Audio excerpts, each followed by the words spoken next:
Welcome back.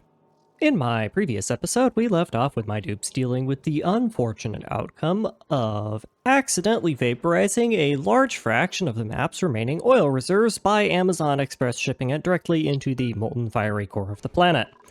And then when that didn't cause enough problems, I did a return to sender with a non-zero amount of steam, formerly known as supercritical. As you might imagine, this had no effects whatsoever thanks to the power of insulated tile and ignoring my problems, and I'm pleased to announce that the parts of my base where real people live remain a perfectly normal temperature for a summer in Death Valley. This is actually an improvement, as evidenced by the fact that my dupes are no longer needing to visit the hospital every time they go into my secret spaghetti dungeon. In light of the fact that I am full of great ideas with absolutely no flaws whatsoever, let's keep the party chugging along. Did you know that this game has options for the voluntary administration of intense electrical stimulation directly to your duplicant's brains?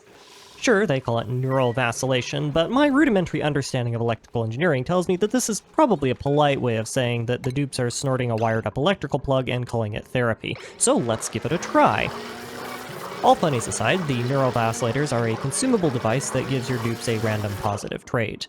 My lucky voluntold Wesley is now the proud owner of some absolutely massive gains, which strikes me as mostly useless on a dupe who spends most of his time building things with a laser gun all day, but it was a free upgrade, so I can't complain too much. Rummaging through the nearby desk also provided this lovely lore dump that serves as a theoretically helpful primer on the suggestions of thermodynamics. Or, that's what it says it is. I'm more inclined to think that it's a script for a cut episode of Mythbusters, because if those are laws, I'm a platypus, and also I have long since passed casual violation of legal ordinance and fully transitioned into a completionist physics war crime simulator, so don't worry, the reality police don't stand a chance of catching me because this engine of destruction is already superliminal. We are still waiting on Cassia to finish looking disturbingly close at space rocks, so before we get into the mess needed for her to touch with her hands instead of her peepers, let's tackle the crisis of the day. Today, our crisis is sponsored by the letter P, which is short for poop water, and specifically is focused on my alarmingly low amount of it. My oxygen generation is closely coupled with my supply of readily accessible water, and while I have water in spades, what I lack is water cold enough to be turned into oxygen that can be inhaled without causing spontaneous ignition of my duplicant circulatory system. As with all things in this game, the solution to this is some more digging. Today, we turn our shovels towards a conveniently located polluted water biome that helpfully donates its supply of marginally cooler 40-degree water to the cause, and should hopefully be enough to tide me over until I design power infrastructure and cooling systems capable of doing something useful with 95-degree steam turbine outflow. This time, I even noticed the geyser I was digging into before I did my excavations, so I don't do something stupid and open up, say, a vent of liquid gold or something in the middle of my supposed-to-be cold water supply. Wonders will never cease, much like the ever-flowing font of pithy sarcasm that I use to conceal my deep-seated insecurities and inability to fully integrate myself into the shared delusions that power modern society. So anyway, the geyser is a source of slime lung-infected polluted oxygen, which is not terribly useful at the moment, so I will be leaving it sealed up.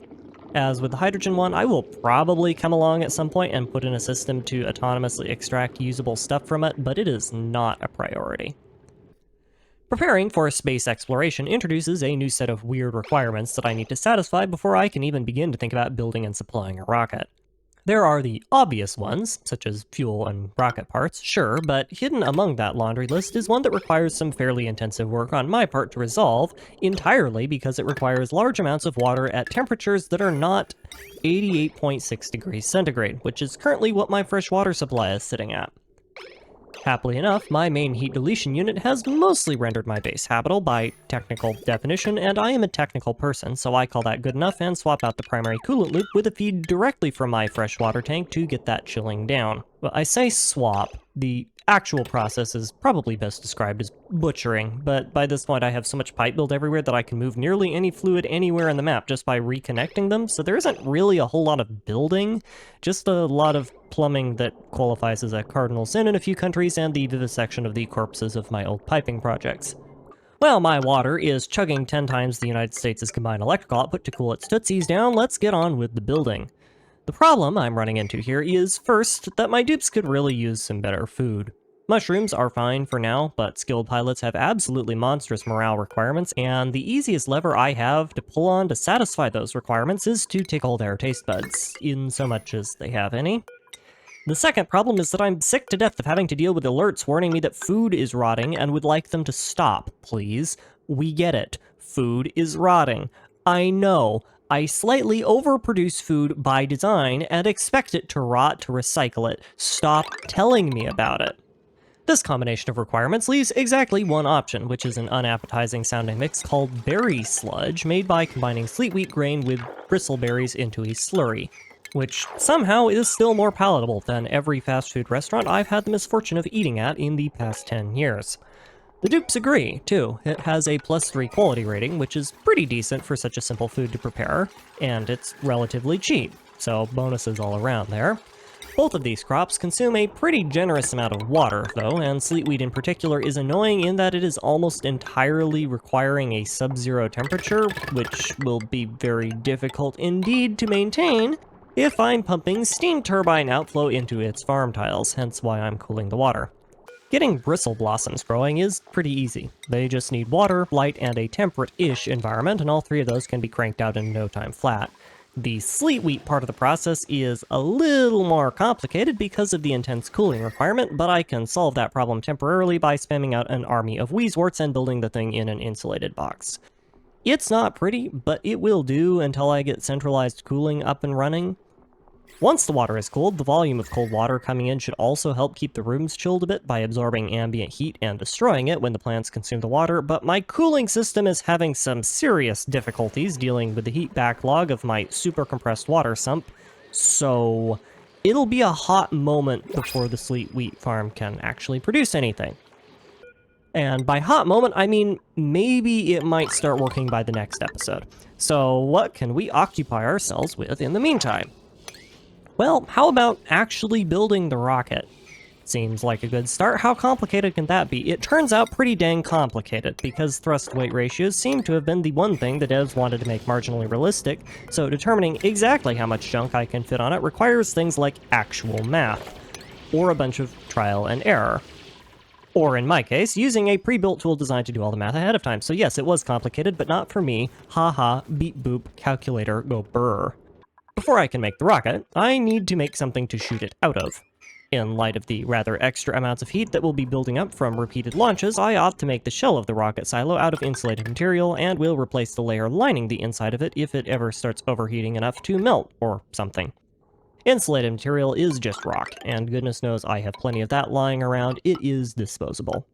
The more unusual part is the platform the rocket sits on, which I placed hovering in the air some distance away from the bottom of the chamber.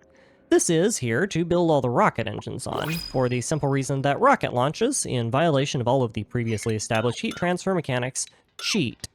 You would expect that heat from the engines is contained within the exhaust of the rocket launch, and some of it is, but a large amount of it is instead directly teleported into the material underneath the engine, so without the space underneath it acting as the buffer, I would end up melting just about everything directly beneath the launch pad, installation or no, after a small handful of launches. I would complain more, but I can think of several interesting applications in exotic material processing that this enables, so for now, I'm just going to give the whole mechanic a stern look and a waggled finger. Space exploration is mostly built around remote mining operations, but for my first few launches, my priority is strictly going to be focused on collecting as much research juice as possible. All that time with the telescope was to find the planets, not unlock the tech. To get the tech, you have to shoot your sorry self out into space to collect something called research modules that fuel the last tier of research station. The best way of doing this right now is a steam engine-based rocket with 9 research modules and a command module on top, which comes out to a cool 9 metric tons of steel. No worries, I didn't like fossils anyway. While we're waiting on the rocket to construct and my water to cool down, let's get started on the other major project for this episode. Remediating the, aggressive oopsie-whoopsie I left behind in my basement. The largest component of this cleanup is going to be mopping up all of the steam that escaped the now slowly cooling and mostly drained magma layers, but I can do that with mass environmental cooling, so before I start with that, I first want to get rid of the large sink of escaped sour gas. Steam is lighter than sour gas, so in a weird turn of events, the presence of compressed steam actually makes this a whole lot easier because it forces all of the non-steam gases to clump together. In the meantime, my rocket is finished, and I really want to get that research going, so let's figure out what it wants to launch. And apparently it is too fat and can travel 0 kilometers. What on earth? Oh, wait, yeah, it needs fuel. Kind of important. That. And fuel, in this case, is steam. Oh, gee whiz, I have no idea how I will ever manage to get a hold of some of that. Yeah, actually, no, this might be a problem. What precisely is the point of having insulated pipes if they aren't able to transport gases without leaking heat everywhere? This is phenomenally stupid. You had exactly one job, and you somehow managed to royally mess it up. Insulated piping. I'm pretty sure my hands are more insulated than you are.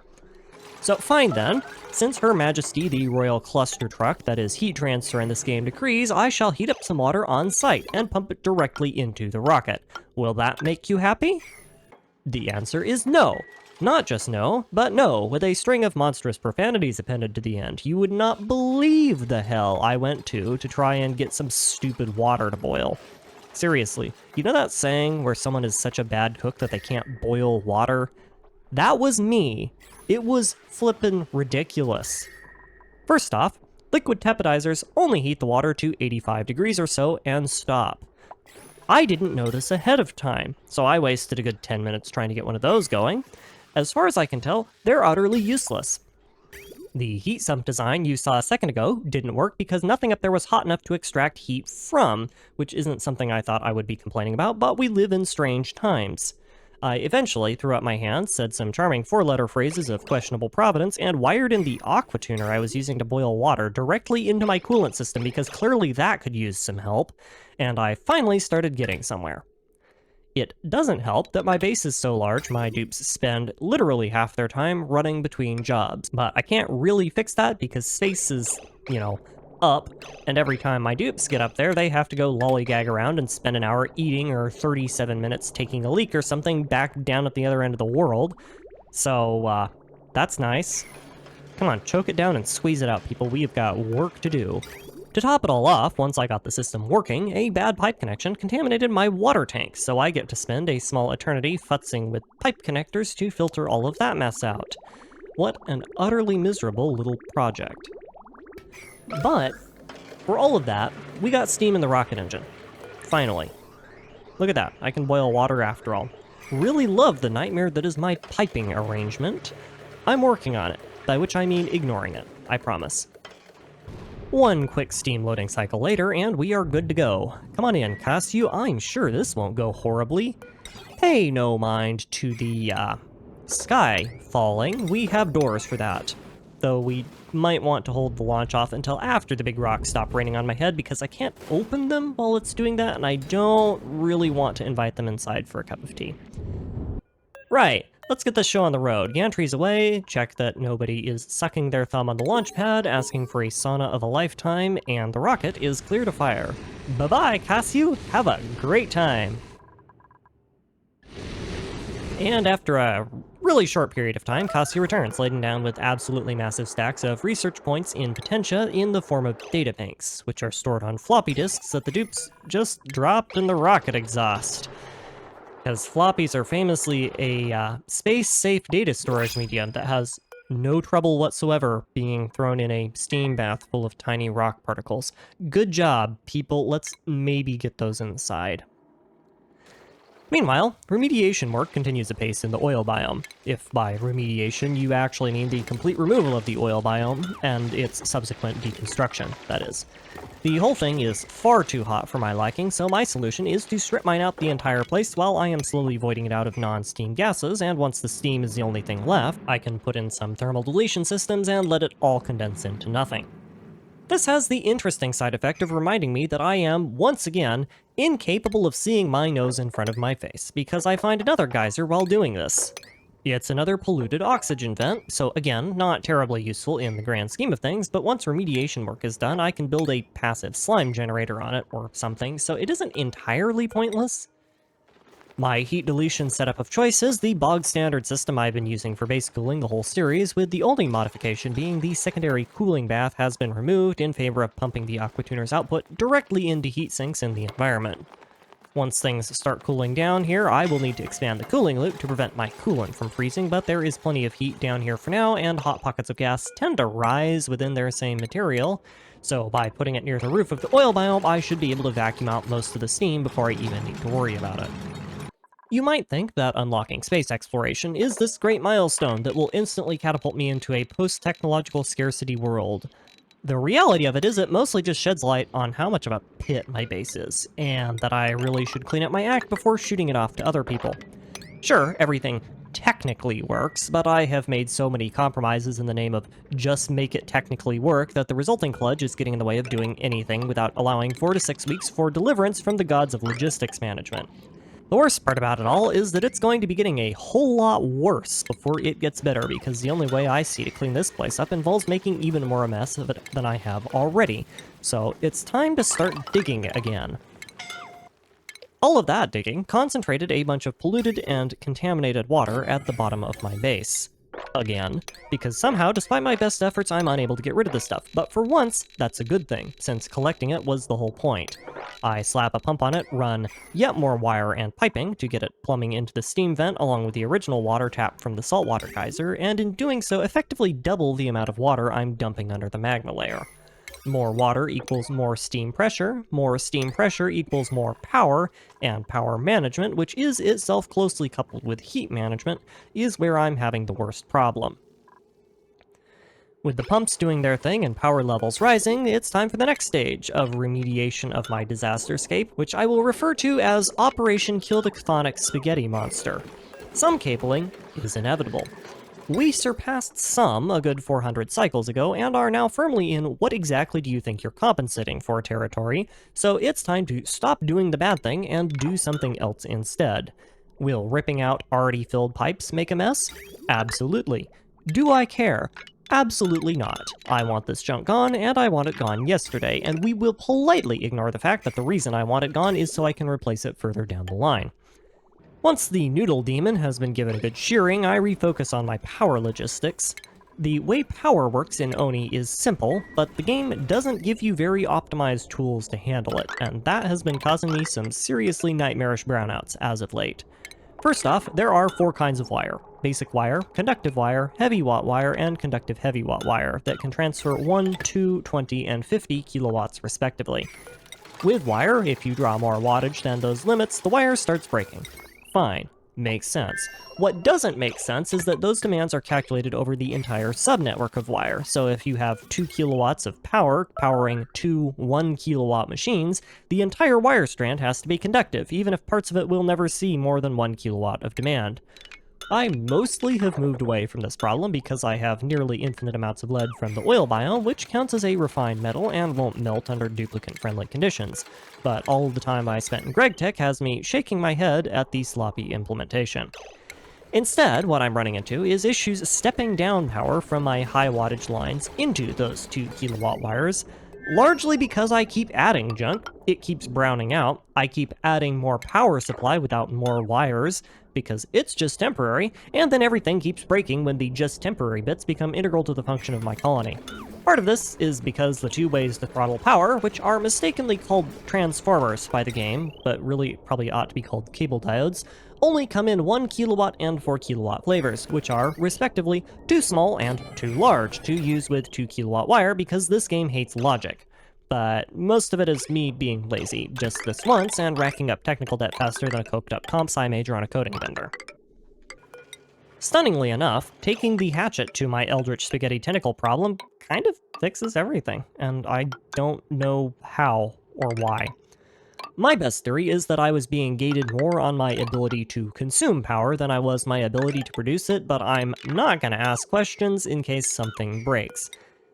Next up, I'm going to need to find a more efficient way of wrangling my colony's temperature differentials, but for that, I need, a cooling unit of some kind, so let's crank out another one of those real quick. Kinda depressing how I now have their design refined enough to be standardized, but such is life on the rock. And while that's spinning up, let's talk temperature delivery. I want my coolant to be as cold as possible, because that makes the cooling effect faster and stronger, and what I don't want is my base to turn into an ice cube, which is what would happen if I strung up radiant pipe everywhere. My first attempt at dealing with this conundrum is to use a little setup with a radiant pipe and fluid valve that will shunt coolant away from the very radiant radiator and into the not-so-radiant insulated pipe when it detects the temperature has dropped below some threshold. Cold air will tend to sink, so I'd leave the thermometers some ways below the radiant output so they can leave room for an oxygen supply above the thermometer but below the radiator, with the idea being that hotter gas will rise into the cooler, and cooler gas will mix right where the thermometer is, allowing for more responsive cooling request. This design seems solid, but everything else I've made thus far has kind of turned into a disaster, so fingers crossed. While that system is spinning up, do you ever get the feeling that you're repeating yourself? I feel like I'm repeating myself a lot here, and it always seems to have something to do with thermal equalization. Anyway, I have nothing better to do with myself, so I crank out a couple more of the steam deletion systems downstairs. Removing the Aquatuner's boiler chamber lets them be self-sustaining, but that comes at the cost of only working when the steam temperature is greater than 125 degrees, so once it drops below that, I'll have to add the chamber back in and return to a conventional design, but that's easy enough to do. It also takes enough time, despite being an easy enough thing to do, supposedly, that my coolant has chilled to a balmy negative 6 degrees centigrade, and I'm pleased to announce that the base cooling design seems to be working fantastically. I haven't quite let it run long enough to begin self-throttling, but already it's doing wonders in the small testing area I built, and I anticipate great things moving forward once I expand it. Even better, because I was able to get a stable cooling below 5 degrees centigrade, I can run it through my thus far not very productive sleet wheat farm to begin, actually chilling the farm down once the heat backlog is dealt with. But the best news I saved for last. Because of its low temperature requirements, I can build the whole thing out of solid lead, which, as the Romans are well familiar with, is an excellent idea, because it is very, very cheap and will have no long-term health implications whatsoever. We all love lead here. And now that heat deletion is something I can actually do at scale, that means it's time to start doing it more, right? Not the deletion part, don't be silly, I meant the heating part. This sounds like a job for the Glass Forge, a tool that turns sand into very, very, very hot liquid glass. Like, hotter than magma hot, albeit in much smaller quantities. You might think this would be a bad thing to have in your base. I disagree, because it's time to start prepping for further space exploration, and I have a use for all of that delicious heat, and maybe also several hundred tons of glass for a secret project or two. Now that I have a bit of space research under my belt, I no longer need to rely on sticking a bunch of steam in a bottle and calling it a rocket engine. Instead, I can stick a bunch of petroleum in a combustion engine with some oxalite in 2 bottles and run my rockets with the power of global warming. Which requires a fair bit of petroleum, incidentally, who'd have thought? Rather than use the hilariously inefficient oil refinery to turn my crude into petrol, my plan is instead to heat a bunch of oil using the heat produced by glass refinement and cool it back down with my brand spanking new cooling system. Go gadget, heat recycling. I hope I need a lot of glass, because this is going to take a lot of glass. To help with the excessive amount of glass demand, welcome to the colony, Pi. In addition to a wonderful bonus +9 mechanics and an interest in machines, Pi here has 2 different food morale bonus traits that means they are going to be hyped 100% of the time by the incredible quality of our fried mushrooms and will therefore have no problem at all holding down a lever all day in the name of industrial expansion. Welcome to the colony, sweatshop laborer number 1, formerly known as Pi. I'm sure you will be a great addition.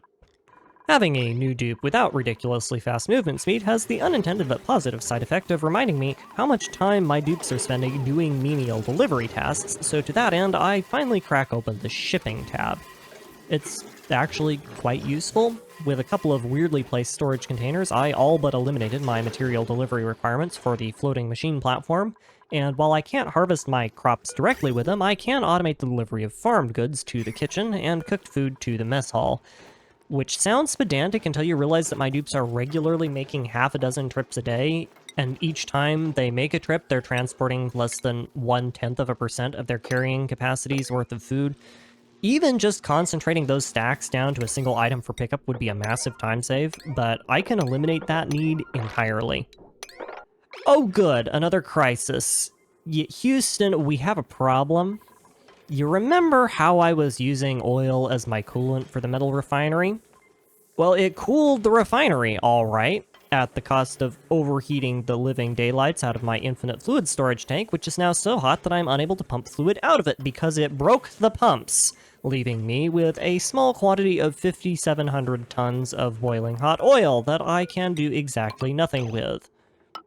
So, obviously, I need to deal with my newly created heat bomb, both because it is hilariously dangerous and also because I kind of need access to the oil. So, my solution is to go into a neighboring tank that is empty and replace its pumps with steel. Once it is able to handle the oil temperature, I can then intentionally engineer a breach point in the side of the filled tank and really quickly seal the second tank back up, let the first tank breach into the second, and then very slowly begin pumping all of the hot oil back into a third, empty, upgraded tank, and then repairing the damage done to the first two.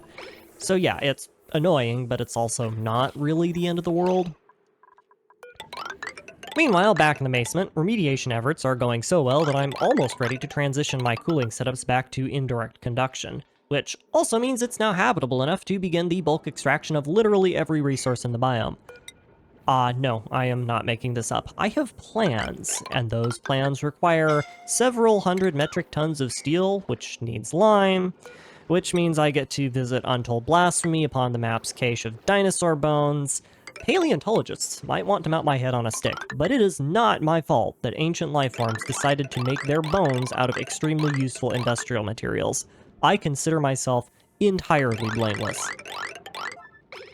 And while I'm down there, I also stick Kasu in the brain electrolyzer I found in the lava biome for no other reason than improved bowel performance and mild amusement. And also because she was closest. She now consumes half as much oxygen as a standard duplicate, which sounds like it would be fantastic for an astronaut, but you don't need to supply dupes with anything when they're on space missions, so that kind of downgrades it from fantastic to just pretty decent. In other good news, I have a bunch of petroleum now, which is great in theory, but it is also sitting at a comfortable 400 degrees centigrade, and cooling it down without turning my base into a slag heap via overloading my cooling system and turning it into a heating system is gonna take a bit. Also, please join me in welcoming back the Eldritch plumbing monster. Those banishment rituals don't last forever, and in pursuit of not cooking my dupes alive, I appear to have accidentally summoned it again. Unlike before, though, all of my pipes are actually doing things, and the increase in plumbing reflects my increased industrial demand, so I'm not too sure what I can do about it, other than the old standby of ignore it until something breaks. The overheating petroleum is something I do have a solution for. It's called using a steam turbine instead of my air conditioning unit to cool it down. Forget conduction cooling, I'm just gonna pump a bunch of water into the chamber and cycle it through a steam turbine to bleed off heat until the temperature drops enough to handle conventionally. Really should have just done this from the start. My coolant is now sitting at like 60 degrees centigrade. It's a little bit not chill at the moment. And that is where we're gonna have to leave it for today. It is cutting it a little bit shorter than I would like, but all of my next projects are ones that require a lot of explanation to make sense, so they are better saved for the next episode. Until then, thank you for your time, and I hope you enjoyed.